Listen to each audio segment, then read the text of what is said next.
Hello everyone, my name is Hunter Romero and today I'll be speaking to you about how technology affects the way we communicate with one another.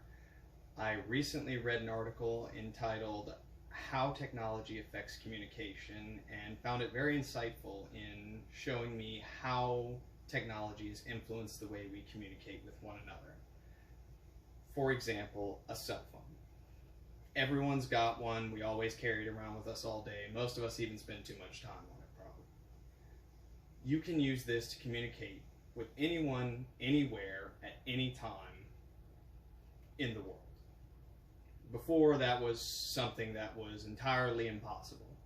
You would have to write a letter to someone, it would have to be taken by a postman, put on a ship, and sent overseas. You might have months before you would know what that person would want to say to you, or then you'd have to take months to write another letter and respond to them once you finally get theirs.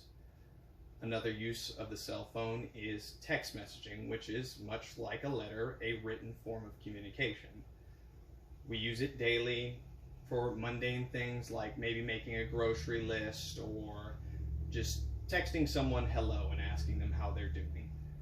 This allows us to instantly respond to an individual and to send feedback when they respond to us, which is something normally you could only do, like right now in a room where I'm talking to you all. You might be able to respond to me, but now we can just do that from anywhere at any point in time.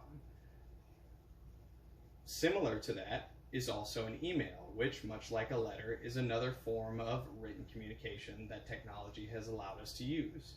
You just need a computer and an internet connection, and you can send a message to anyone, anywhere in the world. And this allows us to send large amounts of information in the form of attachments, which could be PowerPoints, Excels, perhaps even a website or web page link.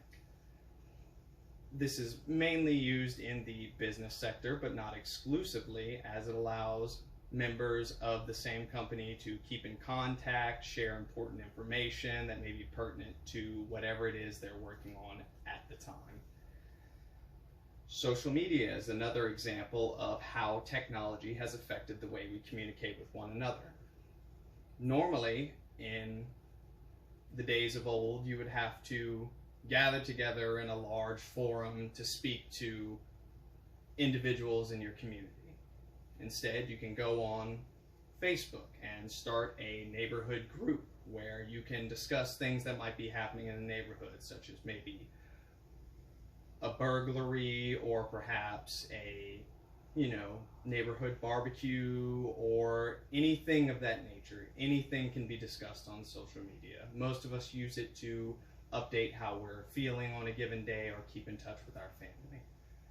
And then finally, websites, which allow us to look up information anywhere in the world. Normally you would have had to go to a library and someone would have had to taken the time to write this down in a book and get it printed, and copies would have to be made. Instead, it's there on a website for anyone in the world to use at any given time. So in conclusion, technology has not only changed how we communicate with one another, but the ways in which we can communicate. And as technology continues to evolve, so too will the ways that we use it to communicate.